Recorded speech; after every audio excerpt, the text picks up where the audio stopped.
Hey, what's up everyone? This is Silver Slayer. Thank you for tuning into this video. Today I want to talk about dangerous silver, some very risky investments, and why you should think twice, especially as a beginner purchasing or stacking this type of silver. It can cost you a lot of money. It's very hard to maintain, and you need to understand how the coins work, how the markets work, and so on and so forth. So before we start, make sure to smash that like button. Make sure you subscribe if you're new because I do post daily videos. So anyways, let's jump into it.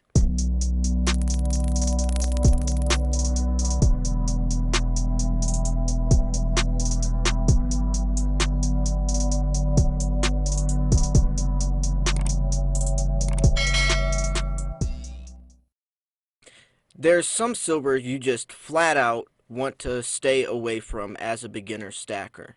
These are high premium or semi numismatic or even numismatic coins.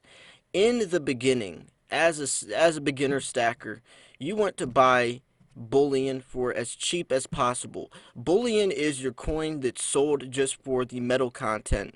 There's no collector value on top of it. There's no premium. It's cheap, and it's a very affordable way to lower your dollar per ounce average, meaning what's the average cost of your silver per ounce, and it allows you to accumulate a lot, but also avoiding some of the risks that come along with this higher premium stuff.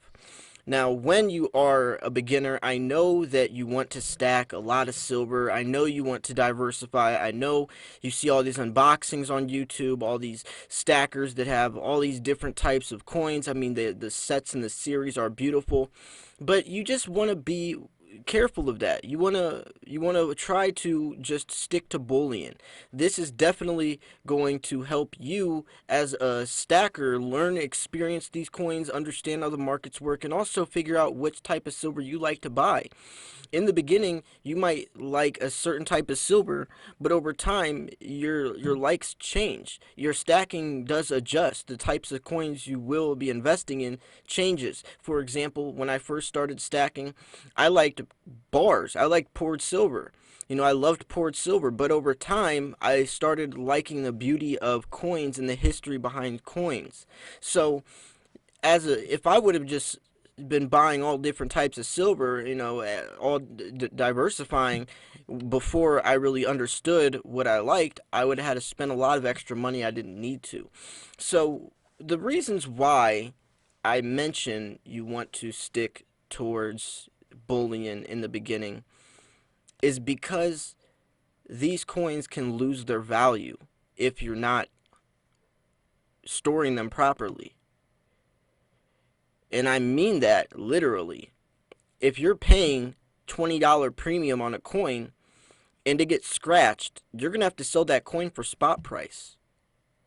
So I highly, highly recommend, if you don't know how to take care of your silver, if you don't understand how the markets work, if you don't have coin capsules or don't wear gloves, or maybe just aren't ready for that type of commitment yet or that responsibility, then definitely stack bullion. Now, some people stack bullion regardless because they're more in it for the silver is silver aspect, which is perfectly fine. A lot of us, I know a lot of people that they only stack American Eagles. They just buy tubes of Eagles and tuck them away in a monster box, and that's their investment in silver because they're looking at silver from a metal is metal or silver is silver standpoint, so it really doesn't matter about the extra premiums attached. That's like paying the extra price for no reason, basically. And a lot of coin shops will tell you that as well. But the thing is high premium silver actually does have a place and it does have a purpose and there is potential with it. It's a great way to protect yourself against spot price because let's say spot price stays low for the next 5 or 10 years. That means your entire investment hasn't made any money. If spot price is still at $17.50 in 10 years, the whole value of your stack is only worth as much as right now. So it hasn't appreciated.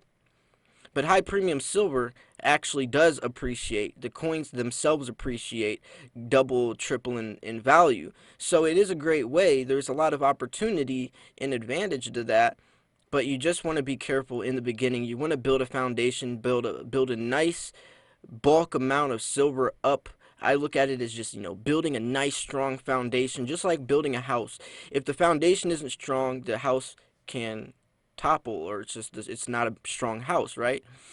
So this silver is the same way. You need to build a base, you need to build a nice foundation, lowering your dollar per ounce average, and then you will in return gain some experience. You will understand which coins are trickier. Now let's go into some specific coins. First, I want to talk about our Morgan silver dollars. This is a tricky market, and I say this very, very literally. These coins you need to understand so much about. You need to understand which dates were minted, which dates are which were made. They made them until 1921, but there was a gap between then and early 1900s, and you need to know how many were minted per year. You also need to understand which mints were popular. Like the Carson City is one of the more rare mints that only minted a very small amount, but you do need to see which, you need to understand all of this. See, I don't even understand all of it myself. That's why I don't invest heavily into Morgans. Some people know exactly how many were minted each year, where the Philadelphia mint and how many were minted there and what happened to production.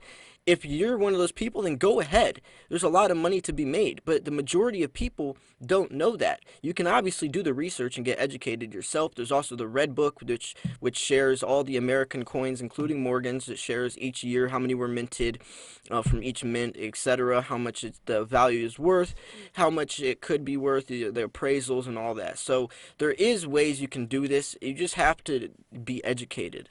And a lot of people, this video is made for the people that are jumping the gun, just looking at a coin saying, oh, I like that, or I think that coin, just going off of theorizing that a coin might make money in the future. Because not just because it's an investment doesn't mean it's going to make you money. There's bad investments. Then there's bad investments in the world of precious metals. I mean, look at the Krugerrands or the Silver Swans. People swarmed toward those coins when they first came out, sold out, but they were paying like $60, $70 premiums. And who was to say that that coin actually was worth that much? Just because the price is that much doesn't mean it's actually worth that much. It's like going to the store and seeing a $500 pair of shoes. What makes that $500 pair of shoes different than the Nikes that are $70? It's all about perspective, and if someone's willing to pay that price, you better be sure that the company is going to put it out there. So I'm trying to make this as more of a warning video, because there is a lot of silver that is dangerous. There really is. The Silver Swans, the Krugerrands, Morgans. Now we can go into some other ones. The Lunar series are dangerous because we're towards the end of the series, right?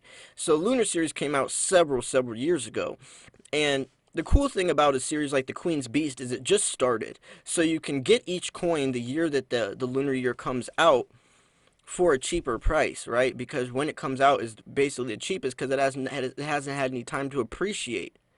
But the lunar series has already been out for a very long time, so when you're trying to collect series like this, you're backdating, which means you're paying for the time that it's already appreciated, which some of these coins have already appreciated several years. So you might be paying $80, $90 for the lunar year, the monkey or the mouse or something, or the horse or the snake, which is a very popular one but very rare one, and it's several hundred dollars. And what happens if that coin gets scratched? What happens if that coin gets a milk spot? What happens? That coin is not worth the amount that you paid for, I can tell you that much. Now, I mentioned something right there because there's also graded coins, and graded American Eagles do not make sense to me. American Eagles are supposed to be a bullion coin. Graded pandas can make sense as long as it's an MS-70. MS-69 coins do not make sense to me because you can go to APMEX, buy a raw coin right now, send it into NGC or PCGS, and I'm sure the grade will be a 68 or a 69. So only buy slabbed coins that are MS-70 or PF-70. By the way, MS stands for mint state, PF is proof. So only buy 70 coins, which means perfect condition, but do not pay the overpricing, especially for coins like American Eagles. Only buy coins that are high premium coins or semi-numismatic coins that can appreciate over time apart from spot price that are 70s. And that's where you can get into the money.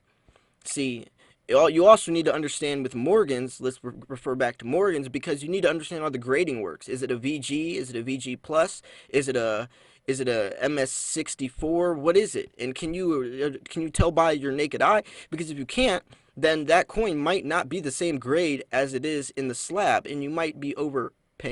So anyways, I hope this video helped. There's a lot of dangerous silver out there, and I hope this video allowed you to see that and to also kind of differentiate what's safe and what isn't, especially from a beginner's perspective. Hope you guys enjoyed this video. I tried to make this video as basic, as down to earth, as straight to the point as possible. I think I did a pretty good job. If you think I did a good job, make sure to smash the like button. Make sure to share this with friends and family, because I know a lot of people love silver stacking, especially as it grows in demand, but a lot of people aren't doing it the safest, smartest way, and these videos are trying to teach you how to do it the safest, smartest way. So thank you so much. Thank you so much for tuning in, especially if you watched through this whole video. I appreciate it so much. I definitely want to give my biggest respects to everyone for supporting the channel. I'm trying to make the best content possible, some educational, informational, and entertaining content. So thanks so much for tuning in. This was Silver Slayer. I'll see you guys soon. Peace.